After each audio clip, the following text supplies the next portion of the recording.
అక్కడ 200 పీపుల్కి ఉపదేశం ఇస్తున్నాను. సాయంత్రం అందరూ హాల్లో రెడీగా ఉన్నారు. అందులో ఒక ఆయన వీల్ చైర్తో ఆక్సిజన్ చూపించి వచ్చాడు. ఆక్సిజన్ గొట్టం పెట్టుకుని వీల్ చైర్తో వచ్చాడు. ఆయన నేను చూడలేదు. ఆయన కూడా ఉపదేశం తీసుకుందామని అంటుంటే నేను స్టేజ్ ఎక్కిన తర్వాత అప్పుడు చెప్పాను, గురువు గారు అక్కడ పేషెంట్ చాలా సీరియస్గా ఉన్నారు. ఆ స్టేజ్ దిగి అలాగే వెళ్ళాను. వెళ్ళేసరికి ఆయన ఎలా ఉన్నాడంటే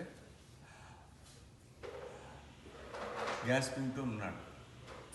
గ్యాస్ ఉంటుంటే ఆ కుర్చీలోన ఆ వీల్ చైర్లో ఉంటుండగానే దెన్ అండ్ దేర్ నేను ఉపదేశం ఇచ్చాను. ఫస్ట్ వాళ్ళందరికంటే ఆయన నోరు కూడా మూయలేకపోతున్నాడు. మూయలేకపోతుంటే ఆ నోరు తెరుస్తుండగానే చేయడం మొదలుపెట్టాడు.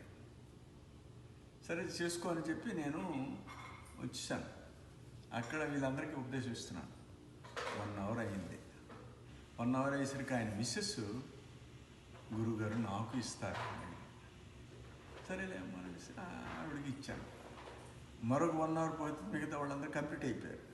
కంప్లీట్ అయిపోతే ఆయన మిస్సెస్ ఏంటంటే ఆ స్టేజ్ మీదకి వచ్చి గురువుగారు మీతో ఫోటో తీయించుకుంటాను. సరే అమ్మ నాకేంటండి సంగతి.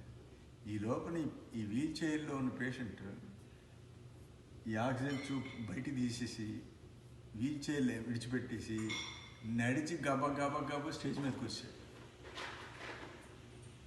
వచ్చేసి గురువుగారు నాకు మీతో ఫోటో కావాలి అంటే వితిన్ 2 అవర్స్లోన ఆయన ఎంత చేంజ్ వచ్చిందంటే ఏంటి ఆక్సిజన్ తీసేశాడు. తర్వాత అంటే నడుచుకుని వచ్చేసాడు. ఆ ఎనర్జీ ఎలా వస్తుంది? ఓన్లీ బై దిస్ ప్రాణాయామం. ఇది ప్రపంచానికి అర్థం కానిది. అందుకే దీన్ని రాజవిద్య రాజగుహ్యం అన్నారు, రహస్యమైన విద్య అన్నారు. రహస్యం అంటే ఎంత చెప్పినా అర్థం కాదు. ఇప్పుడు థియరీ ఎన్ని గంటలు చెప్పినా ఈ మీ ఇద్దరు తరగతి స్నేహంతో తీసుకున్నారు, కానీ నేను చెప్పింది అర్థమై తీసుకున్నారంటే వాళ్ళు కొంత కన్విన్స్ చేస్తాం, కానీ అది అర్థమై తీసుకున్నది కాదు. హియర్సే ఒకరు చెప్పారు కదా, మా ఫ్రెండ్ ఆవిడ బెనిఫిట్ చెప్తున్నారు, ఆవిడ మరి మన మంచి కోరే వ్యక్తి కదా అని తీసుకున్నారు. ఇప్పుడు తీసుకున్న తర్వాత అర్థమవుతుంది, అమ్మ నాయన ఇది మామూలు విద్య కాదని.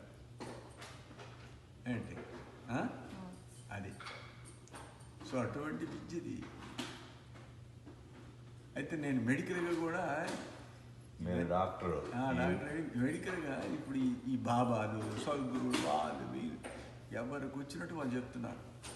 నేనేంటంటే ఇప్పుడు సుషుమ్న అంటే ఎవరెవరో ఏదో చెప్పి వచ్చారు. సుషుమ్నాన్ని నేను చూశాను. ఏంటి ఏం జరిగింది, బ్రెయిన్లో ఏమి ఉన్నదో నేను కోసి చూశాను.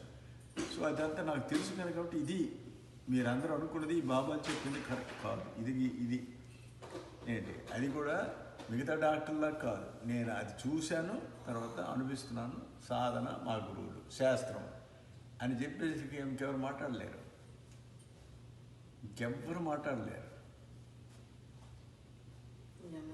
ఇప్పుడు